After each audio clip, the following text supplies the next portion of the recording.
अस्सलामुअलैकुम वरहमतुल्लाहि वबरकातुहू। मैं हाफिज इस्माइल आपका मेज़बान और आप देख रहे हैं पब्लिक वॉइस टीवी। चलिए नाजरीन, आज की एक अहम खबर की तरफ हम रुख करते हैं। चिंचोली में मुनक्किद हुआ एहतजाजी इजलास। सामाइन, तालुका चिंचोली में तमाम तरक्की पसंद तंजीमों और कन्नड़ा के हामी तंजीमों की जानिब से बतारीख 22 दिसंबर बरोज़ पीर सुबह 11 बजे तहसील ऑफिस के रूबरू एक एहतजाज मुनक्किद किया गया। इस एहतजाज में तरक्की पसंद लोगों ने मौजूदा रियासत हुकूमत पर इल्ज़ाम आयद करते हुए कहा कि जिस इल्म के हासिल करने से इंसान तरक्की पाता है उसी चीज़ पर हुकूमत शिकंजा कस रही है। यानी बहुत से स्कूलों को बेहतर बनाने के बजाय ये कहकर ताला लगाना चाह रही है कि उन स्कूलों में तलबा के ना होने की वजह से उन्हें बंद किया जाए। ऐसे बहुत से मसाइल को पेश करते हुए तहसीलदार चिंचोली के जरिए रियासत कर्नाटक के वजीर आला को मेमोरेंडम पेश किया गया। मेमोरेंडम के जरिए यह मुतालबा किया गया है कि उन स्कूलों को बंद न किया जाए। खस्ता हालत रोडों की फिलफौर मरम्मत की जानी चाहिए। हॉस्पिटल में डॉक्टरों के भर्ती के साथ साथ मरीजों के इलाज मुआवजे के लिए बेहतर इक़दामात किए जाएं। बीपीएल और एपीएल कार्ड का तयन जमीन रजिस्ट्रेशन डिपार्टमेंट के मुताबिक जमीन की कीमत की बुनियाद पर किया जाए। मजीद ये कि जनाब के.एम. बारी ने खिताब फरमाया। आपने खिताब करते हुए कहा कि कल्लूर मिरियान में 110 केवी इलेक्ट्रिकल सब स्टेशन पर काम किसानों की मदद के लिए दोबारा शुरू करें। आपने कहा कि बारिश से तबाहशुदा इंफ्रास्ट्रक्चर और सरकारी इमारतों, सड़कों और पुलों की मरम्मत के लिए मौजूदा हुकूमत खुसूसी मदद फराहम करें। गोपाल यमती गारमपल्ली ने भी खिताब फरमाया। आपने खिताब करते हुए कहा कि नम्मा होला नम्मा धारी स्कीम के मुताबिक किसानों के खेतों में रोडों के काम को तेजी से शुरू किया जाए ताकि किसानों के लिए राहत रसानी हो। इस मौके पर श्रीमंत कट्टीमनी, के.एम. बारी, हनुमंत पुजारी, गोपाल गारमपल्ली, विठल कुसाले, गिरिराज नाटिकार, शिव कुमार, श्रीकांत, सुरेश के अलावा दीगर बहुत से अहबाब मौजूद थे। ಚಿಂಚೋಳಿ ತಾಲೂಕಿನ ಎಲ್ಲ ದಲಿತ ಸಂಘಟನೆಗಳು ಮತ್ತು ಸಮಾಜದ ಪರವಾಗಿ ಇರತಕ್ಕಂತ ಎಲ್ಲ ಹೋರಾಟಗಾರರಿಗೆ ನಾನು ಪ್ರಥಮವಾಗಿ ಅಭಿನಂದನೆ ಸಲ್ಲಿಸ್ತೇನೆ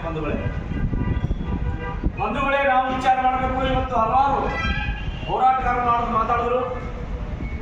ಮೂಲ ಏಕ ಉದ್ದೇಶ ಚಿಂಚೋಳಿ ಅಭಿವೃದ್ಧಿ ಇಲ್ಲಿವರೆಗೆ ಆಗಿಲ್ಲ। ಇವತ್ತು ನಮ್ಮ ಸಹೋದರಾಗಿರ್ತಕ್ಕಂಥ ಹನುಮಂತ ಪೂಜಾರಿ ಅವರು ಕೂಡ ಮಾತಾಡಿದ್ರು। ಮಾನ್ಯ ದಿವಂಗತ ವೀರೇಂದ್ರ ಪಾಟೀಲ್ರು ಚಿಂಚೋಳಿ ತಾಲೂಕಿನಲ್ಲಿ 36 ಕೆರೆಗಳನ್ನು ನಿರ್ಮಾಣ ಮಾಡಿ ಚಿಂಚೋಳಿ ಕ್ಷೇತ್ರದಲ್ಲಿರ್ತಕ್ಕಂಥ ನನ್ನ ಎಲ್ಲ ರೈತ ಬಾಂಧವರು ನೀರನ್ನು ಉಪಯೋಗ ಮಾಡಿಕೊಂಡು ಉತ್ತಮ ಪರಿಸ್ಥಿತಿಯಲ್ಲಿ ಇರಬೇಕು ಅಂತಕ್ಕಂಥ ಮೂಲ ಉದ್ದೇಶವನ್ನು ಇಟ್ಕೊಂಡು ಇವತ್ತು 36 ಕೆರೆಗಳನ್ನು ನಿರ್ಮಾಣ ಮಾಡಿದ್ರು। ಇವತ್ತು ನಾವು ಆ 36 ಕೆರೆಗಳನ್ನು ಹುಡುಕುತ್ತಾ ಹೋದ್ರೆ ಒಂದು ಕೆರೆ ಸಿಗಲ್ಲ। ಕೆರೆ ಸಿಗ್ತಕ್ಕಂಥವೇ ಒಂದು ಮೂಲ 4-5 ಕೆರೆಗಳು ಸಿಗ್ತಾವೆ। ಇವತ್ತು ಚಂದ್ರಪಳ್ಳಿ, ಹುಲ್ಲಾಮಾರಿ, ನಿಂಗಳಿ, ಹಿರಿಯಾಣ, ಹೀಗೆ ತುಮಕೂಟ, ಸಾಲೇಬಿರಳಿ ಇಂಥ ಒಂದು 8 ಕೆರೆಗಳು ಮಾತ್ರ ಉಳಿದಾವೆ। ಆದರೆ ಆ ಕೆರೆಗಳಿಗೆ ಸರ್ಕಾರ ಏನು ವ್ಯವಸ್ಥೆ ಮಾಡಿದೆ, ಆ ಕೆರೆಗಳಲ್ಲಿ ಇರ್ತಕ್ಕಂಥ ನೀರನ್ನು ರೈತರಿಗೆ ಮುಟ್ತಾ ಇಲ್ಲೋ ಅಂತಕ್ಕಂಥ ವಿಚಾರವನ್ನ ಇವತ್ತು ಯಾವತ್ತೂ ಮಾಡಿಲ್ಲ। ಇವತ್ತು ಸರ್ಕಾರಕ್ಕೆ ನಾವು ಸುಮಾರು 20-30 ವರ್ಷಗಳಿಂದ ಚಿಂಚೋಳಿ ಅಭಿವೃದ್ಧಿ ಬಗ್ಗೆ ನಾವು ಹೋರಾಟ ಮಾಡ್ತಾ ಬಂದಿದ್ದೀವಿ। ಆದರೂ ಯಾವ ಕೆಲಸ ಆಗಿಲ್ಲ। ನೀರಾವರಿ ಯೋಜನೆ ಹಳ್ಳ ಹಿಡಿತು, ಚಂದ್ರಂಪಳ್ಳಿ ಹಳ್ಳ ಹಿಡಿತು, ಹುಲ್ಲಾಮಾರಿ ಹಳ್ಳ ಹಿಡಿತು, ಪ್ರತಿಯೊಂದು ಕೆರೆಗಳು ಹಳ್ಳ ಹಿಡಿದು। ಯಾಕೆ ಹಳ್ಳ ಹಿಡಿದು ಅಂತಂದ್ರೆ ನನಗೆ ವಿಚಾರ ಬರ್ತಾ ಇದೆ। ಯಾಕಂದ್ರೆ ಈ ಚಂದ್ರಪಳ್ಳಿ ಮತ್ತು ಹುಲ್ಲಾಮಾರಿ ಕೆರೆಗಳು ಈ ಹರಿಯುವ ನೀರನ್ನ ಇವು ಫ್ಯಾಕ್ಟರಿ ಸಮೇತ ಕಟ್ಟಾರೇನೋ ಅಂತ ಅನಿಸ್ತದೆ ರೈತರಿಗೆ ಬಿಟ್ಟು। ಯಾಕಂದ್ರೆ ರೈತರಿಗಂತೂ ಉಪಯೋಗ ಇಲ್ಲ। ಆ ಕಾಲುವೆಗಳಂತೂ ಸತ್ಯನಾಶ ಆಗೋದು, ಹುಲ್ಲಾಮರಿ ಕೆರೆ ಅವು ಸತ್ಯನಾಶ ಆಗೋದು। ಅವಾಗ ಫ್ಯಾಕ್ಟ್ರಿಗಳಿಗೆ ಯಾವಾಗ ನೀರು ಬೇಕಂತಾವ ಅವಾಗ ಫೋನ್ ಮಾಡ್ತಾರ, ಹಳ್ಳಕ್ಕೆ ನೀರು ಬಿಡ್ತಾರ। ಈಗ ಎರಡು ಬಿಟ್ಟರೆ ಏನು ಕೆಲಸ ಇಲ್ಲ। ಎರಡು ಚಂದ್ರಪಳ್ಳಿ ಮತ್ತು ಹುಲ್ಲಾಮರಿ ಕೆರೆಯಲ್ಲಿ ಇರ್ತಕ್ಕಂಥ ನೀರು ಕೇವಲ ಫ್ಯಾಕ್ಟ್ರಿಗೆ ಉಪಯೋಗ ಮಾಡ್ತಕ್ಕಂಥ ಕೆಲಸ ಸರ್ಕಾರ ಮಾಡ್ತಾ ಇದೆ ಬಂಧುಗಳೇ। ಇವತ್ತು ನಮ್ಮೆಲ್ಲ ಬಂಧುಗಳು ಹೇಳಿದ್ರು ಆ ಕೆರೆ ಕಾಲುವೆಗಳನ್ನ ನಿರ್ಮಾಣ ಮಾಡಿದ್ದೆ ಆದ್ರೆ ನಮ್ಮ ಚಿಂಚೋಳಿ ಕ್ಷೇತ್ರದಲ್ಲಿರ್ತಕ್ಕಂಥ ಹಲವಾರು ರೈತರು ಇವತ್ತು ಅದನ್ನು ನೀರನ್ನು ಉಪಯೋಗ ಮಾಡಿಕೊಂಡು ಅವರ ಆರ್ಥಿಕ ಪರಿಸ್ಥಿತಿಯನ್ನು ಸಬಲೀಕರಣ ಮಾಡ್ತಕ್ಕಂಥ ಕೆಲಸ ನಮ್ಮ ರೈತರು ಮಾಡ್ತಾರೆ। ಆದ್ರೆ ಆ ನೀರೇ ಬರ್ತಾ ಇಲ್ಲ ಅಂತ ಹೊಲ ಮಾಡ್ಕೊಳ್ತಾ ಇದ್ದಾರೆ। ಈ ಪರಿಸ್ಥಿತಿ ಕೂಡ ಸರ್ಕಾರ ಕಾರಣ ಬಂಧುಗಳೇ। ಅದೇ ರೀತಿ ನಾನು ಇವತ್ತು ಮನವಿ ಮಾಡ್ತಾ ಇದ್ದೀನಿ ಏನಂತಂದ್ರೆ ನಮ್ಮ ಫಾರೆಸ್ಟ್ ಕಾಲೇಜ್ ಸದಪಡಿ ಮಂಜೂರಾಯಿತು, ಅದು ಹೋಯ್ತು. PG ಕಾಲೇಜ್ ಮಂಜೂರು ಮಾಡಿದ್ರು, PG ಕಾಲೇಜ್ ಇನ್ನೂ ಅಪ್ರೂವ್ಡ್ ಇಲ್ಲ. ಇಂಥ ಹಲವಾರು ಯೋಜನೆಗಳನ್ನ ನಮ್ಮ ಚಿಂಚೋಳಿ ಕ್ಷೇತ್ರದಿಂದ ಕೈ ಬಿಡ್ತಾ ಇವೆ. ನಾವು ಹೋರಾಟ ಮಾಡದೇ ಇದ್ದರೆ ಯಾವುದೇ ಸ್ಕೀಮ ಸರ್ಕಾರದ ಮಟ್ಟದಲ್ಲಿ ನಮ್ಮ ಚಿಂಚೋಳಿ ತಾಲೂಕಿಗೆ ಬರ್ತಕ್ಕಂಥ ಸಾಧ್ಯನೇ ಇಲ್ಲ. ನಾವು ಇದಕ್ಕೆಲ್ಲ ನಾವು ಹೋರಾಟ ಮಾಡಲೇಬೇಕಾಗ್ತದೆ. ಇವತ್ತು ನಮಗೆ ಕಡ್ಡಾಯ ತಂತ್ರವನ್ನು ಸರ್ಕಾರ ಮಾಡ್ತಾ ಇದೆ. ಇವತ್ತು ನಮ್ಮ ಚಿಂಚೋಳಿ ಕ್ಷೇತ್ರದಲ್ಲಿ ಇರ್ತಕ್ಕಂಥ ಸುಮಾರು 80% ಬಡವರು ಸರ್ಕಾರಿ ಶಾಲೆಗಳಿಂದ ಓದಿದವರಿದ್ದೇವೆ ನಾವೆಲ್ಲ. ಇವತ್ತು ನಾವು ಓದಿರ್ತಕ್ಕಂಥ ಶಾಲೆ ಮುಚ್ಚತಕ್ಕಂಥ ಪರಿಸ್ಥಿತಿ ಸರ್ಕಾರ ತಳ್ತಾ ಇದೆ. ಇವತ್ತು ಆ ಶಾಲೆಗೆ ಒಬ್ಬ ಶಿಕ್ಷಣ ಸಚಿವರು ಹೇಳ್ತಾರ, ನಾವು ಯಾವ ಶಾಲೆ ಮುಚ್ಚಲ್ಲ, ಕೇವಲ ಒಬ್ಬ ಒಂದು ವಿದ್ಯಾರ್ಥಿ ಇದ್ರು ಕೂಡ ಆ ಶಾಲೆ ಮುಚ್ಚಲ್ಲ ಅಂತ ಹೇಳ್ತಾರೆ. ಇದು ಒಪ್ಪಬೇಕಾ? ನಾವು ಒಬ್ಬ ವಿದ್ಯಾರ್ಥಿ ಒಬ್ಬ ಶಿಕ್ಷಕ ಹ್ಯಾಂಗ್ ಬಿಡ್ತಿರ್ಬೇಕು? ನಾವು ಓದೋರು ಮಳ್ಳ ತಿಳ್ಕೊಂಡ್ರ, ಅವರು ಬರೀ ಮಳ್ಳ ತಿಳ್ಕೊಂಡ್ರ ನಮಗೆ. ಅದಕ್ಕಾಗಿ ನಾವು ಹೋರಾಟ ಮಾಡದೇ ಇದ್ದರೆ ಗ್ರಾಮೀಣ ಪ್ರದೇಶದಲ್ಲಿರ್ತಕ್ಕಂಥ ಎಲ್ಲ ಸರ್ಕಾರಿ ಶಾಲೆಗಳು ಮುಚ್ಚುವ ಪರಿಸ್ಥಿತಿ ಬರ್ತದೆ.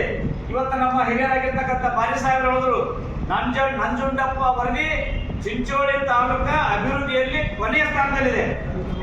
ಜಿಲ್ಲಾ ಮಟ್ಟದಲ್ಲಿ ನಾವು ನೋಡಿದಾಗ ಕಲಬುರಗಿ ಜಿಲ್ಲೆ ಲಾಸ್ಟ್ ಇದೆ. ಇವತ್ತು ನಂಜುಂಡಪ್ಪ ವರದಿ ಹುಟ್ಟಿದ್ದು ಕಲಬುರಗಿಯಿಂದ, KKRDB ಹುಟ್ಟಿದ್ದು ಕಲಬುರಗಿಯಿಂದ. ಯಾವ ಚಿಂಚೋಳಿ ಅಭಿವೃದ್ಧಿಗೆ ಬರ್ತಕ್ಕಂಥ ಯಾವುದೇ ಕೆಲಸಗಳನ್ನ ಇವತ್ತು ಚಿಂಚೋಳಿ ತರ್ತಾ ಇಲ್ಲ ಬಂಧುಗಳೇ. ಅದೇ ರೀತಿ ಇವತ್ತು ಚಿಂಚೋಳಿ ತಾಲೂಕಿನಲ್ಲಿ ಹಲವಾರು ಸಮಸ್ಯೆಗಳಿವೆ. ಇವತ್ತು ಶಿಕ್ಷಕರ ಕೊರತೆ ಇದೆ. ನೀವು ನೇಮಕನೆ ಮಾಡ್ಕೊಳ್ತಾ ಇಲ್ಲ. ಇವತ್ತು ಗೋವಿಂದೇಗೌಡರು ಶಿಕ್ಷಣ ಮಂತ್ರಿ ಇದ್ದಾಗ ನೇಮಕಾತಿ ಮಾಡಿರ್ತಕ್ಕಂಥ ಶಿಕ್ಷಕರು ಇಲ್ಲಿವರೆಗೆ ಯಾವ ಶಿಕ್ಷಕರ ನೇಮಕ ಮಾಡಿಲ್ಲ. ಅದು ಗೆಸ್ಟ್ ಟೀಚರ್ ಮೇಲೆ ಹೋಗ್ತಾ ಇದ್ದಾರೆ. ಇವತ್ತು ಗೆಸ್ಟ್ ಟೀಚರ್ ಬಗ್ಗೆದಾಗ ನಮ್ಮ ಶಾಸಕರು ವಿಧಾನಸಭೆಯಲ್ಲಿ ಆ ಚರ್ಚೆ ಎತ್ತಿದ್ರು. ಅವ್ರು ವರ್ಷಿಗೊಮ್ಮೆ 6 ತಿಂಗಳ ಶಿಕ್ಷಕರು ತೆಗಿತಾ ಇದ್ದಾರೆ. ಅವ್ರು ಯಾರಿಗೆ ತೆಗಿಬೇಡ್ರಿ, ನೀವು ಶಾಲೆಗಳನ್ನು ಮುಚ್ಚು ಮಾಡ್ರಿ, ಶಾಲೆಗಳನ್ನು ಕಂಟಿನ್ಯೂ ಮಾಡ್ರಿ. ಇವರಿಗೆ ಗೌರವ ಶಿಕ್ಷಕರಿಗೆ ಸರಿಯಾಗಿ ವೇತನ ಕೊಡಿ ಅಂತಕ್ಕಂಥ ಮಾತನ್ನು ಇವತ್ತು ಹೇಳಿದ್ರು. ಅದಕ್ಕೂ ಇವತ್ತು ನಡೀತಕ್ಕಂಥ ರಾಜ್ಯ ಸರ್ಕಾರದಲ್ಲಿ ಕೇರ್ ಮಾಡ್ತಾ ಇಲ್ಲ. ಆದ್ದರಿಂದ ನಾನು ಒಂದು ಮನವಿ ಏನಂದ್ರೆ, ಚಿಂಚೋಳಿ ಅಭಿವೃದ್ಧಿ ವಿಷಯದಲ್ಲಿ ನಮ್ಮ ಹೋರಾಟಗಾರರು ಇರ್ತೀವಿ. ಯಾರು ಅಷ್ಟೇನು ಈಜಿ ಇಲ್ಲ. ನಾವು ಬರ್ತಕ್ಕಂಥ ಸಂದರ್ಭದಲ್ಲಿ ಬರ್ತಕ್ಕಂಥ ದಿನಗಳಲ್ಲಿ ನಾವು ಬೀದಿಗಿಳಿದು ಹೋರಾಟ ಮಾಡಲೇಬೇಕು, ಮಾಡ್ತೀವಿ ಅಂತಕ್ಕಂಥ ಮಾತನ್ನ ಇವತ್ತು ನಮ್ಮ ವೇದಿಕೆ ಪರವಾಗಿ, ನಿಮ್ಮ ಪರವಾಗಿ ನಾನು ಸರ್ಕಾರಕ್ಕೆ ಒಂದು ಮನವಿ ಮಾಡ್ತಾ ಇದ್ದೇನೆ. ಇವತ್ತು ಯಾವುದೇ ಸ್ಕೀಮ್ಗಳಲ್ಲಿ ಇವತ್ತು ಚಿಂಚೋಳಿ ಬರಬೇಕು. ಅಲ್ಲಿಂದ ಸರ್ಕಾರಿ ಸರ್ಕಾರಿ ಶಾಲೆಗಳನ್ನ ಬಂದು ಹೇಳಿ ತಾವು ಮುಚ್ಚಿದ್ದೆ ಆದರೆ ನಿಮ್ಮ ವಿರುದ್ಧ ನಾವು ಹೋರಾಟ ಮಾಡ್ತೀವಿ. ಅದೇ ರೀತಿ ಚಿಂಚೋಳಿ ತಾಲೂಕಿಗೆ ಯಾವುದೇ ಸರ್ಕಾರದ ಮಂತ್ರಿ ಬಂದಿದ್ದೆ ಆದರೆ ಅವ್ರ ವಿರುದ್ಧ ನಾವು ಹೋರಾಟ ಮಾಡ್ತೀವಿ ಅಂತಕ್ಕಂಥ ಮಾತನ್ನ ಈ ವೇದಿಕೆ ಮುಖಾಂತರ ಹೇಳ್ತಾ ಇದ್ದಾರೆ ಬಂಧುಗಳೇ. अच्छी बात है, हम परसों इस भाग के लिए बेलगाम में असेंबली सेशन चला, स्पेशल सेशन। क्यों बोले तो ये भाग बहुत पिछड़ा भाग है। हैदराबाद, कर्नाटक, KKRDB